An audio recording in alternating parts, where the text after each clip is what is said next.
Regional సమావేశం జరిగింది తిరుపతిలో. వివిధ జిల్లాల నుంచి వచ్చినటువంటి ప్రతినిధులందరూ కూడా దీంట్లో పాల్గొన్నారు.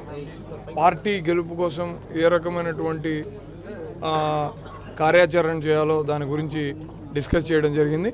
పార్టీని 2024లో గెలిపించి మళ్ళీ వైఎస్ఆర్ కాంగ్రెస్ పార్టీ అధ్యక్షులు ఇప్పుడు ముఖ్యమంత్రి జగన్మోహన్ రెడ్డి గారిని మళ్ళీ ముఖ్యమంత్రి చేయడానికి మేమందరం కూడా బాటలు వేస్తున్నాం. ఖచ్చితంగా 24లో రాష్ట్రంలో వైఎస్ఆర్ కాంగ్రెస్ పార్టీ విజయ దుంది మోగించి మళ్ళీ ముఖ్యమంత్రిగా జగన్మోహన్ రెడ్డి గారు రాబోతున్నారు. ఈరోజు వైఎస్ఆర్ కాంగ్రెస్ పార్టీ ఆర్యవైశ్య వాణిజ్య విభాగం మీటింగ్ జరిగింది. దీనిలో భాగంగా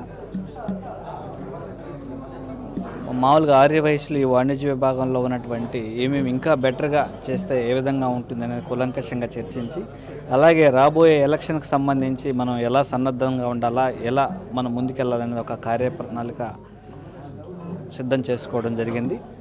మళ్ళీ గౌరవ ముఖ్యమంత్రి వర్యులు శ్రీ వైఎస్ జగన్మోహన్ రెడ్డి గారు 175కి 175 గెలవాలనే టార్గెట్ని ఏ విధంగా మనం రీచ్ కావాలా అనే దాని మీద అందరం కార్యోన్ముఖులై పనిచేయడానికి అందరూ సంసిద్ధంగా ఉన్నారని అందరూ తెలియజేయడం జరిగింది. సో అందరూ చాలా ఉత్సాహంతో పనిచేయడానికి ముందుకున్నారు. మళ్ళీ గౌరవ ముఖ్యమంత్రి వర్యులని అఖండ మెజారిటీతో గెలిపించి ఆయన ఆశయాలను కొనసాగించే విధంగా పనిచేయడానికి సంసిద్ధంగా ఉన్నామని తెలియజేయడం జరిగింది. సో దీనికి చాలా సంతోషంగా భావిస్తున్నాం. కమిటీ సభ్యులందరూ కూడా చాలా ఉత్సాహంగా ఉన్నారు. మామూలుగా 2 లక్షల జనాభా లోపు ఉన్నటువంటి చిన్న చిన్న పట్టణాల్లో ఈ మాల్స్ అవన్నీ రావడం వల్ల వాళ్ళ వ్యాపారాలకి ఇబ్బందులు కలుగుతున్నాయి.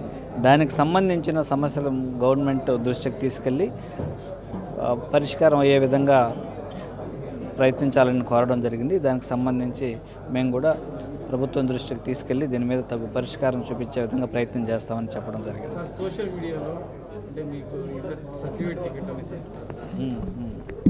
సోషల్ మీడియా వాళ్ళు రోజు ఒక టికెట్ ఇస్తున్నారు. నాకు అధిష్టానం చూసుకుంటుంది. ప్రభుత్వం గౌరవ ముఖ్యమంత్రి వర్యులు శ్రీ వైఎస్ జగన్మోహన్ రెడ్డి గారు ఆయన నిర్ణయం మేరకే మాది ఉంటుంది, కానీ సోషల్ మీడియాలో అవన్నీ అది రోజు కామన్గానే చేస్తూ ఉంటారు. గౌరవ ముఖ్యమంత్రి చెప్పిన విధంగా పోతూ ఉంటారు. మరిన్ని వీడియోస్ కోసం ఛానల్ ని సబ్స్క్రైబ్ చేయండి. లేటెస్ట్ అప్డేట్స్ కోసం వాట్సాప్ ఛానల్ ని ఫాలో చేయండి. అండ్ లింక్ డిస్క్రిప్షన్ లో ఉంది.